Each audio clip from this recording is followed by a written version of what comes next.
Segment. Yesterday, the House of Parliament was in chaos after a debate on the proper procedure and legality regarding the laying of two constitutional instruments, namely the Public Election Local Council Proportional Representation System Regulations 2022 and the Public Election District Block Proportional Representation Regulations 2022.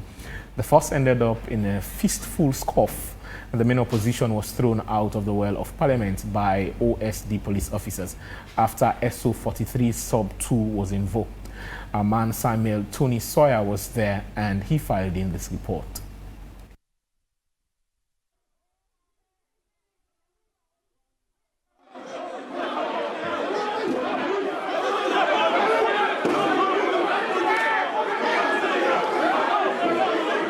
That was the scene in the Chamber of Parliament as members of Parliament wrestled over the laying of the two constitutional instruments. Things got heated while the Attorney General and Minister of Justice was about to table the instrument when Honorable Hassan Sise, acting leader of the opposition, said this. A kind of disappointment in this case, because if it was agreed between both leaders, I think that must be the situation. But coming back to the document that is to be laid here, Mr. Speaker, it is a statutory instrument. And statutory instruments are supposed to enforce the law. That is what is in the Constitution. And the instrument that is to be laid, from what I have in my hands here, Mr. Speaker, is not strengthening the law that it is based on. And of course, it is citing different aspects of the Constitution, which would be for a later discussion. But for now, Mr. Speaker, I don't think it is in the best interest of this country for us to have this document laid in the House today. Mr. Speaker, honorable members, when we look at the document as it is laying emphasis on Section 33.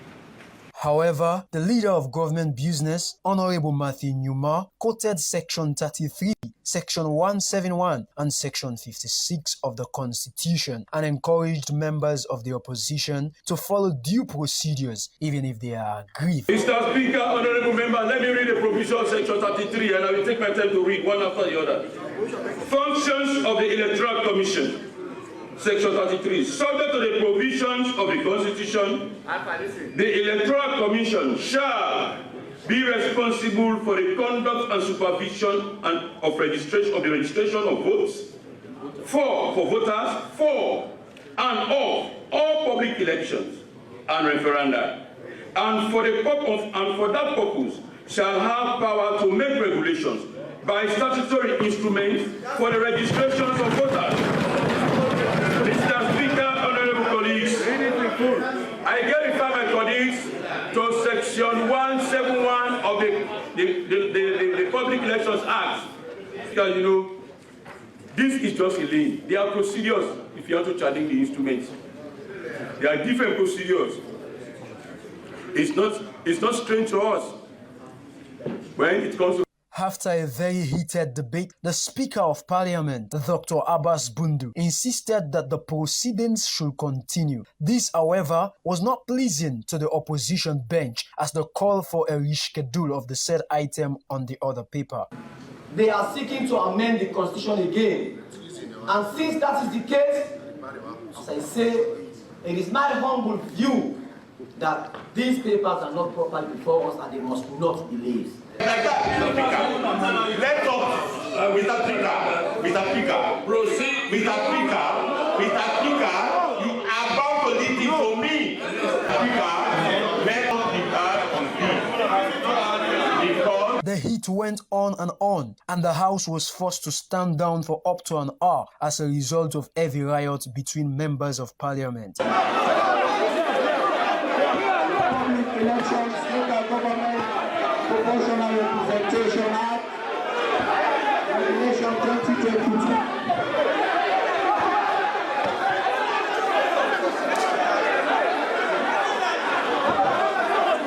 Even after the resumption of sitting, the House was still on fire. MPs suggested for the Speaker to invoke SO 43 for the restoration of order in the House. Mr. Speaker, SO 43, please.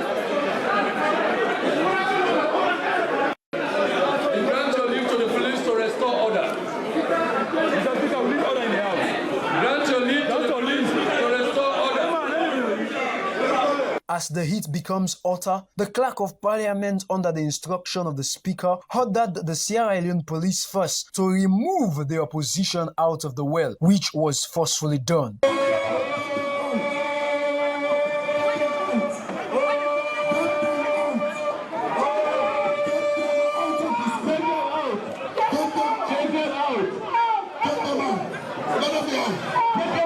However, the instruments were laid before the House, and Parliament continues with the amendment of the Local Government Act. Samuel Tony Sawyer, HYV News, Freetown.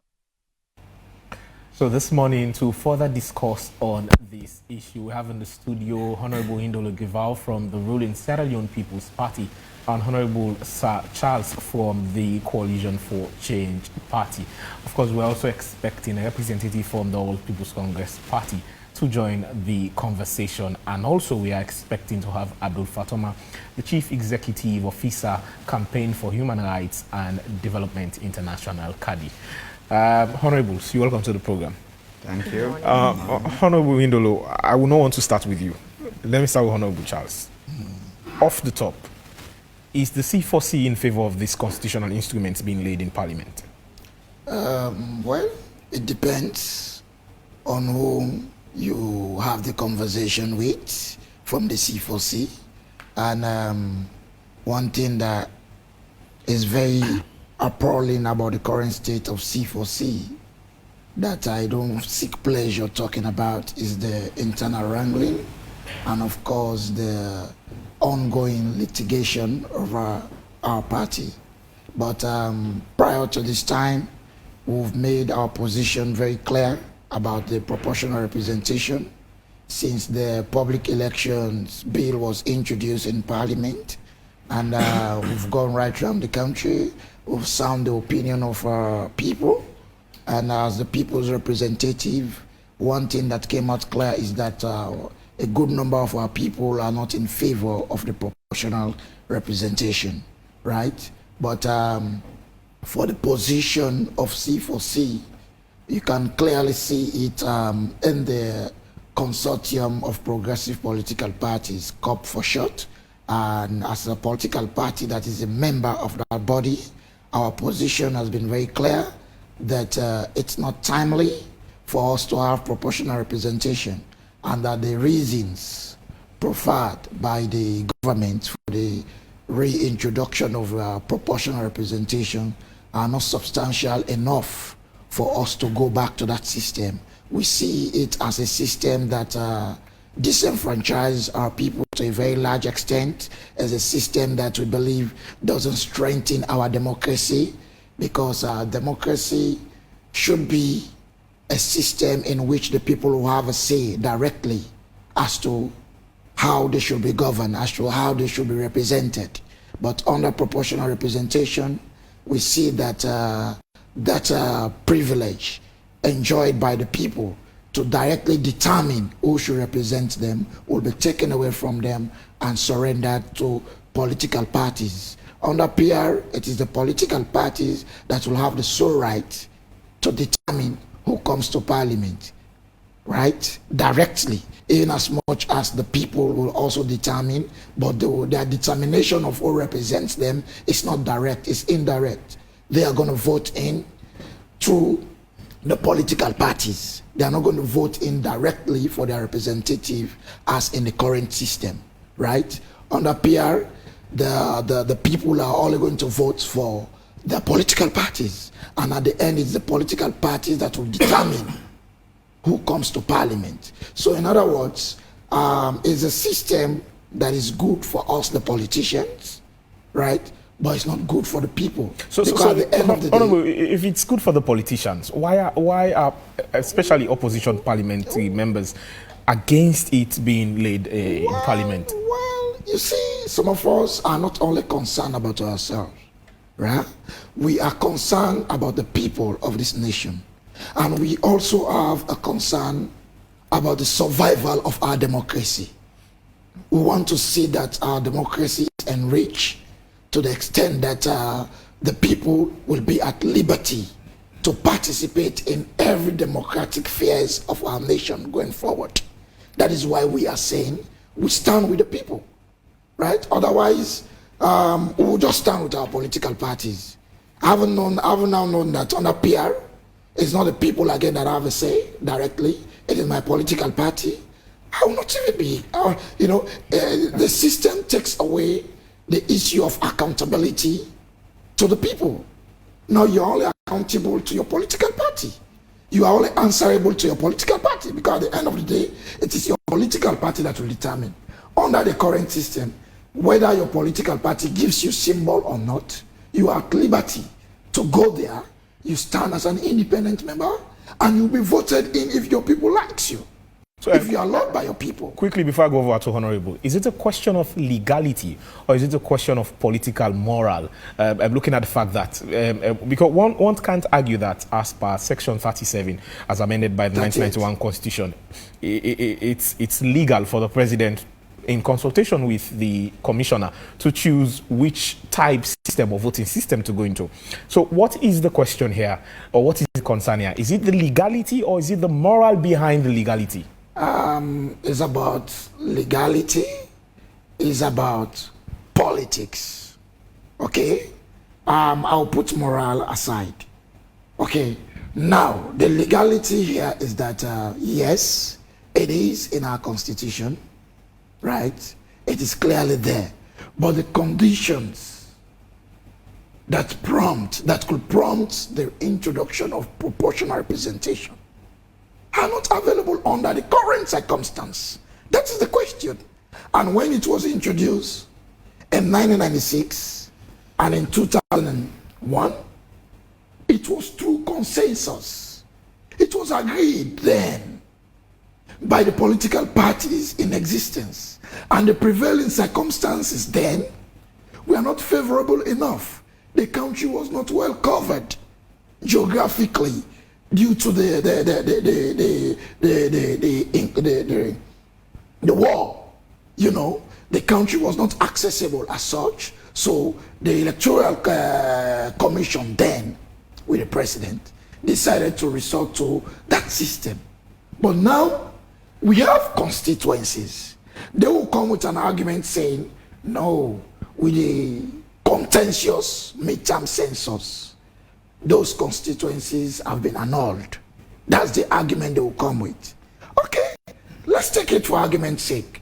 You have annulled the existing constituencies as a result of the midterm census. So be it. We raise questions and concerns again, saying, okay, if you are saying you are going by the results of the midterm census, we are afraid you will not be able to use this result appropriately in time to meet towards the June 24th general elections. The Electoral Commission has said, no, we are in place, we have everything, all the resources are available, and we are going to do it. That was the assurance they gave Sierra Leoneans, that everything was in place, and that they were going to do the delimitation in time for the elections.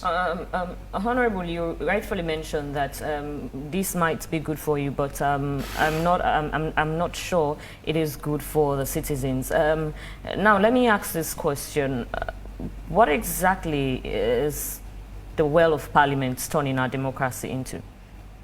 Well, you see, what happens in our current Parliament is not, how can I say, it's not unusual, if I may put it this way, right? We have seen fierce parliament across the world. It's just unfortunate that in our current dispensation, in our current parliament, our system, the running of our parliament is somehow, there are questions. Because in parliament, I always say this, that parliament is a place to talk.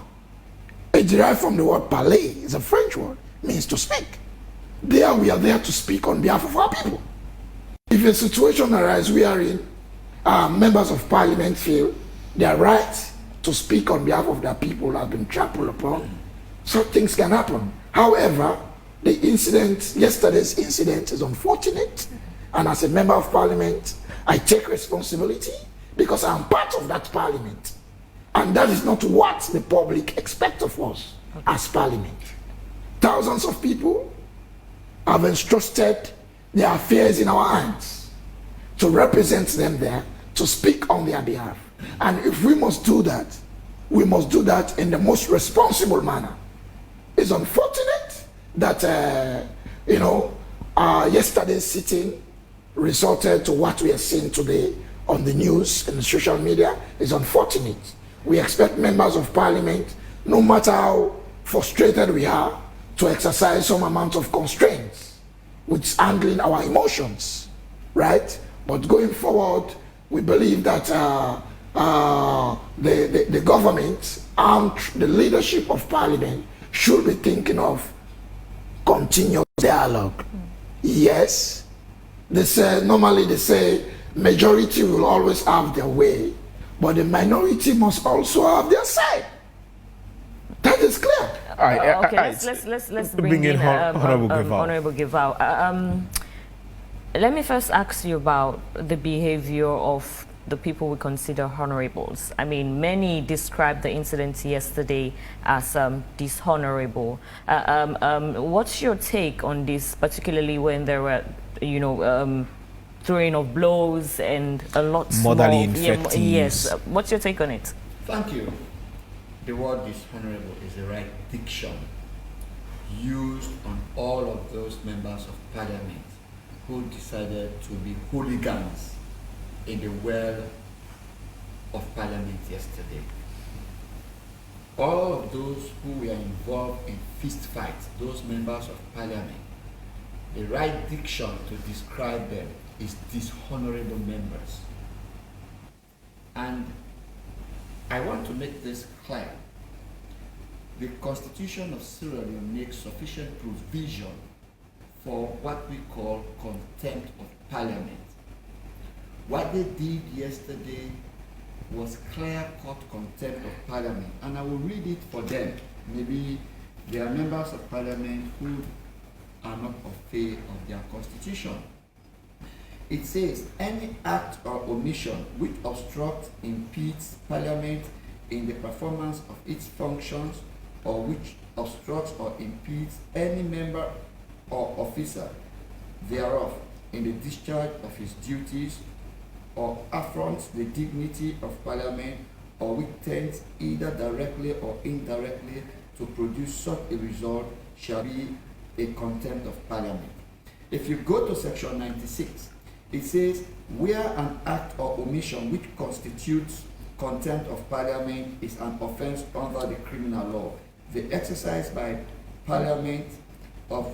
Honorable Giva, sorry to hold you there. I think we're having some technical issues. Welcome back. You still joining the conversation on AYV television. Honorable, you were quoting the provisions from the Constitution. Reading section 96, which says criminal proceedings. It says, where an act or omission which constitutes contempt of Parliament is an offense under the criminal law, the exercise of the powers to punish for contempt shall not be a bar to the institution of proceedings under the criminal law. What he did yesterday was clearly criminal. Destroying properties that belongs to the state of Sierra Leone, that is malicious damage. Using obscene languages, abusing people's mothers, honorable members using obscene languages. If you actually listen to the audio, you see clear-cut motherly invectives coming from the lips of honorable members of Parliament. That is criminal under the Public Act. Okay, so what I'm here to say is, all of those who committed those criminal acts in Parliament yesterday, Mr. Speaker, is being watched by the nation to see which type of punishment he's going to melt out on them. And knowing the Speaker that we have, who himself is a lawyer, who himself is a patriot, I am sure he is definitely going to come out with the requisite penalty or punishment to be melted out on all of those members of Parliament who destroyed government properties yesterday, who attempted in destroying the life of the Deputy Minister of Justice. If you look at the video, I was standing very close to the Minister of Justice I went there just to protect his life. Because the flower vase that was thrown at him, if that flower vase had hit his head, he would have been deceased by today. He was going to bleed internally and we were going to lose him. And the way the opposition MPs are going, if they are not stopped, one day we are going to have a corpse in the well of parliament. To say this is how parliament behave all over the world, I beg to differ. I had never seen the British parliament, the American parliament, decent houses of parliament behaving in this manner. Like he said, you go to parliament to make a point. You go to parliament to debate. You don't go to parliament for a fist fight. What happened yesterday was a clear-cut manifestation of them trying to orchestrate chaos and to, let's say, take away, maybe create mayhem. Honorable, isn't there an argument for opposition leaders on the fact that when this parliament started in the selection process of the speaker, we saw the same sort of disagreement within opposition members of parliament, something similar to this, wherein police officers were ordered into the well of parliament to take out opposition leaders. And we're also seeing this at the tail end of this parliamentary session again. Isn't there an argument to say that, to a very large extent, the speaker or the administration of parliament has been unfair to opposition members of parliament within the well of parliament? No. I mean, this is where all Sierra Leoneans have to come on board. For you to be elected a member of parliament, some proper due diligence has to be done on your propensity, even your physical propensity to perpetuate mayhem on another person. Since the start of this fifth parliament, the All People's Congress opposition MPs have been hell-bent on fist fight. And there is no provision in the constitutions to say when you disagree, you have to create an affray, make the speaker be scared of his life, attempt on the life of the speaker, or attempt on the life of the member or attempt on the life of the minister who goes there to do his job. On that day, but for the grace of God, the way they behaved, if the police officers had not interfered, we would have had, let's say, maybe one or two corpses in that well. When we went to Buntimani to lay another instrument, the way they behaved, if but for the grace of God, somebody would have lost his or her life. There was another day in Parliament when the Deputy Honorable Speaker sat. I mean, the way they behaved on that particular day, I saw APC politicians, parliamentarians advance at the Deputy Speaker to go and physically assault him. But for the grace of God, the Deputy Speaker's life would have been lost on that occasion. On yesterday's occasion, like I said, if what they did, if that flower vase had hit the Deputy Minister of Justice, he would have definitely bled internally and would have died. So all of this put together, and this is the question I want to ask. If we honorable members of parliament behave in a very hooligan manner in the well of parliament, those of us that are being looked upon by society to set the pace, if we behave in that manner, what do we expect of people out there who are not educated, who perhaps take drugs to go high? What do we expect of them? This brings in my question to Honorable Sir Charles. Parliament has been considered to be one of the fundamental problems of our democracy, and you, the members, are being accused of causing more mayhem or more problems by what you guys exhibited yesterday. Yes, I agree with my colleague that what happened yesterday and similar previous events are uncalled for. Honestly, I believe there will have been better ways of handling yesterday's situation other than resorting to violence. For me, as an individual, I believe violence is not the answer. There is no way I will condone anything that has to do with violence. Right? Now, the argument here is a document or a set of documents we are about to be laid. which the main opposition has an issue with or have issues with. Yeah. However, whatever it is, whatever legality we have that has to do with the documents that were about to be laid by the minister, we should have waited. We should have waited, allowed the process, right? Then we can challenge the document during the debate. That is my position. Has this parliament or has opposition leaders succeeded before in challenging instruments with debate? Well, I will not say yes or no, but to some extent, we have succeeded in having our way in one or two instances. As I said, the initial intention of the government when they brought the public election bill to parliament was to get this thing passed as it was without much debate, thinking that it was non-controversial. It was the move of the opposition that made us to go through the public election bill for over a month. You know, we succeeded in that. And there were certain elements that were in that bill that we were against, and we succeeded in weeding them out. So I believe whatever it is, I'm not being the devil's advocate, but we should have exercised patience, allow the minister to table the document, and then we move a motion to challenge the legality of the document.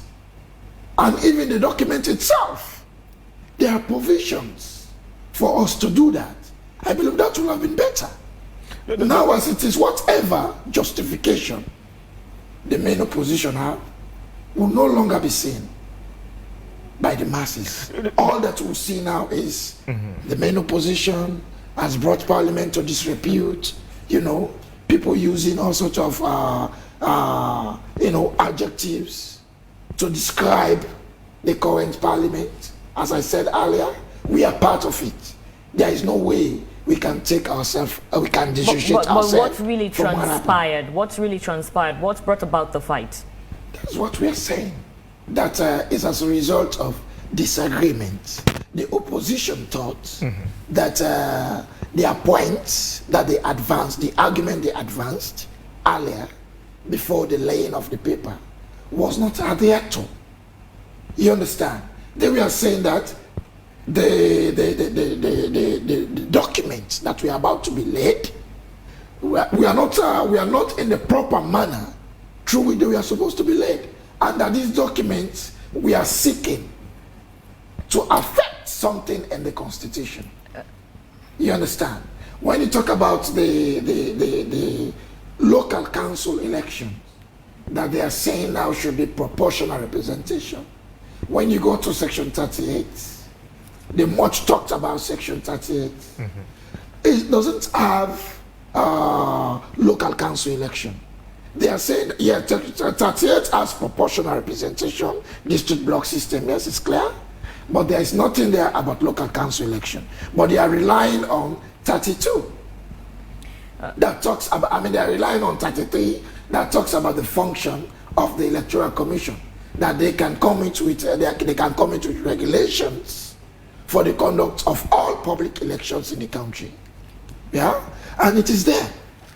But whatever those arguments, whatever the reason behind those arguments, it will have been proper for us to exercise patience, allow the due process, then we move a motion for the document to be debated. Quickly before you respond to that, we would like to admonish and let our viewers and listeners know that we did our very best in trying to get the opposition, the All People's Congress Party, to be part of this conversation. But we're still hoping to see if they'll come and join the conversation this morning. But yes. So now let me take you through the process. The Minister of Justice went yesterday to lay a paper. And what he went to do is clearly provided for under Section 33. Please allow me, because this is a public medium. We really want the public to follow us and to understand what happened yesterday. The Minister of Justice went to lay a statutory instrument. And in their initial argument, Honorable Alphaba, who is a lawyer of over 6 years standing, was saying the Minister of Justice ought not come by statutory instrument but by constitutional instrument. But this is what the National Electoral Commission relied upon to prepare that statutory instrument. And I will read section 33 states, which the leader of government business rightly quoted in the world for their edification. Section 33 says, subject to the provisions of this Constitution, the Electoral Commission shall be responsible for the conduct and supervision of the registration of voters for and of all public elections and referenda, and for the purpose shall have power to make regulations by statutory instrument for the registration of voters, the conduct of presidential, parliamentary, or local government elections and referenda, and other matters conducted therewith, including regulations for voting of proxy. So, section 33 had clearly given the National Electoral Commission powers to come to Parliament by way of statutory regulations. I will further read section 106, subsection 9, for the public to also understand. It says, nothing in this section or in section 53 of this Constitution shall prevent Parliament from conferring on any person or authority the power to make statutory instrument. So the power for the National Electoral Commission to prepare that statutory instrument is a power conferred upon them by this Constitution, as provided for under section 33. So they came yesterday to lay the statutory instrument. And the acting leader was saying the statutory instrument ought not be laid yesterday, but they ought to have delayed it. The rationale for that, nobody actually got to understand, because all the procedure following or leading to the laying of that paper had been followed. It had been gazetted, all the procedures. So they were actually not questioning the procedure leading to the laying of the paper. The only thing they were seeking to do was to delay the laying of the paper. The speaker said, we cannot open a debate at this moment. A debate on a paper of this nature can only be opened after the paper is being laid and a member of Parliament triggers SO25 to say he or she is giving notice for this statutory instrument to be debated. It is only at that point that members of Parliament can debate the content of this document. But at this point, please allow the Deputy Speaker to Deputy Minister to lay the paper and do the needful. They said no. They must fight. And in the process, let me just land. In the process, the Speaker told the Deputy Minister to proceed in laying the paper. It was at that point, whilst he was laying the paper, that Honorable Aaron moved from his seat, came and grabbed the mace. That is a state authority, for heaven's sake. It is like me saying I am going to cabinet, whilst cabinet is sitting, I grab the staff that was given to His Excellency the President, that conferred power on him to serve as President. The mace of Parliament is what bestows power on the Speaker and on all of us to sit as members of Parliament. Without that mace, we are ordinary people in a sitting space. He went to grab the mace and to destroy it. And as you, let me land, as you listen to the report from 98, no member of the opposition went to fight with him. I mean, those who actually went to prevent him are people that are given authority by the state. That is the parliamentary security bodies to prevent. They were the ones that actually prevented him in taking the mace to destroy it. I mean, that is when the fighting ensued. But even after that fracas, Mr. Speaker, at a point, every one of us, we were apprehensive of the fact that if we do not move him from his seat to his chamber, some of the stones and knives that were now flowing from the gallery, because this was well planned, they had brought in people who were seated in the gallery with weapons. So some of the weapons that were flying from the gallery would have actually injured him. But how did the weapons get in? Were these people not being checked before? Yeah, and as we can see from the footages, we have shattered glasses of bottles. Yes. So I wouldn't answer that one. I'll leave that one for the police that are at the checkpoint. So I personally saw somebody with a knife. He threw the knife. That knife hit Honorable Koyo on the shoulder, tore his shot, and wounded him. Had that knife actually hit Mr. Speaker would have been injured. So myself and other colleagues went to tell Mr. Speaker to go to his chamber. But even when we went to his chamber, the leader of government business came and invited the deputy leader of opposition and other MPs, including Abdul Kabo, to go into the chamber of the Speaker. I was there. They apologized to Mr. Speaker for their conduct. Honorable Gibao, quickly as we wrap up, you've been accused of flouting the rules, and did you not gazette the resolutions, and also members were not briefed, and you were trying to, were you trying to bulldoze your way through? That is not the case, and they know that is not the case. Like I said, it was not an issue of procedure. From the argument, procedure was followed. There was never an issue of flouting procedure. It was just an orchestrated plan, something they had planned prior, and when they came into the well of Parliament, they intimated us that they were going to create chaos on that day. But we, knowing that they were honorable members and all of us were in the honorable house, we thought they were not going to implement their threat. Honorable, quickly, let me take you back a step back.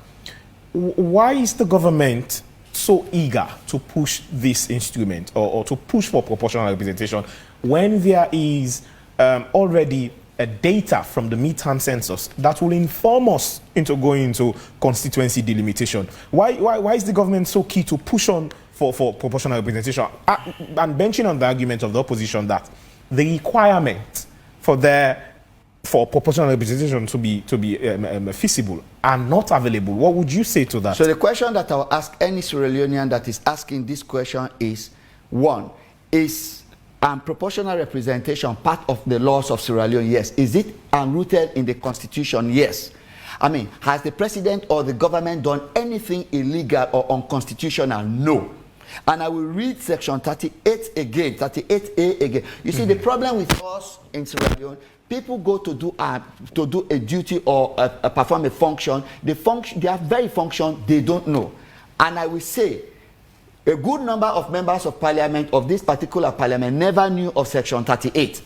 That is why when section 38 was triggered, they thought the government or somebody was bringing in a new law. But it had been there since 1996, as he rightly mentioned. And I'll read it for the public. It says, where under any law for the time being in force, a date for a general elections of members of parliament has been appointed, but constituencies have not been established in accordance with section 3. So if you read section 3 of section 38, which is what this proportional representation is rooted upon, of 38, for the purposes of such elections, the president may, after consultations with the Electoral Commission, direct that such elections shall be conducted on the basis of existing district in a manner to be known as district block system. Please permit me, let me read section 38, subsection 3, which is what this proportional... if that can be done in 30 seconds, please, because we're trying to... Quickly, Honorable, let me just hold you there.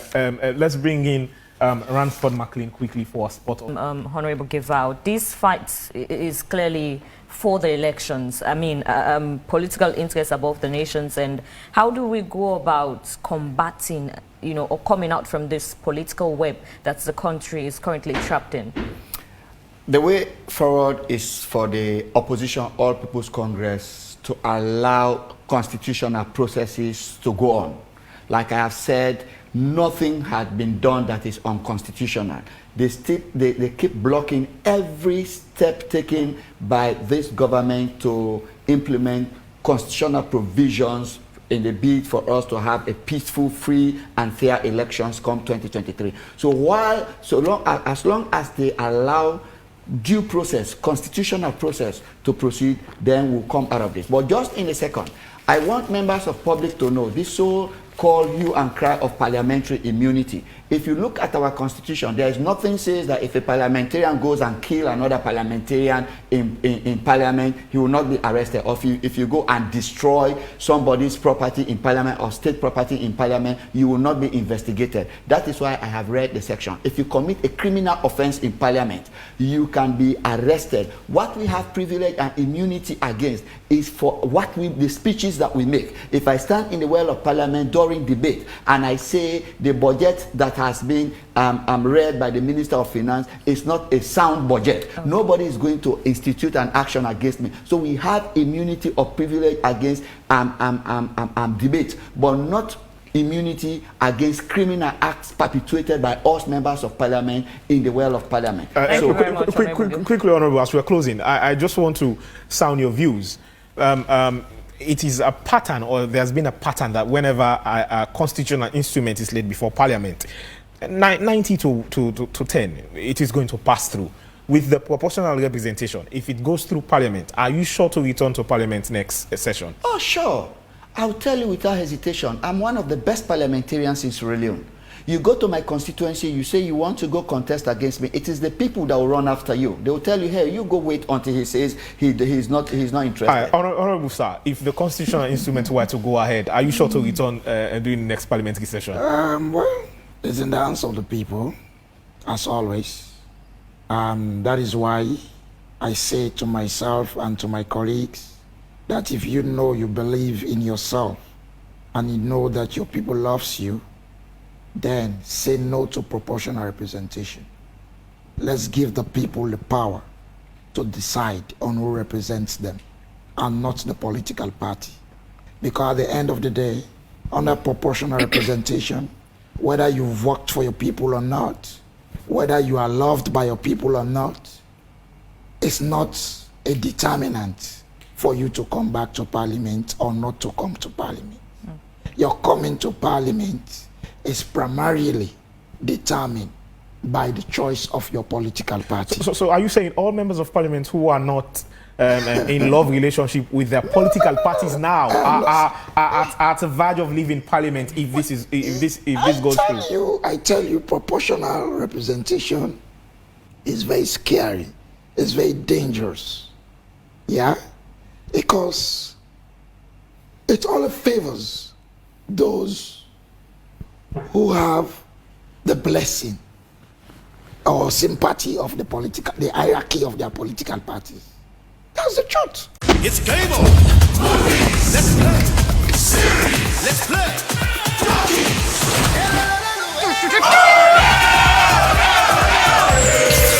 Time to make some noise.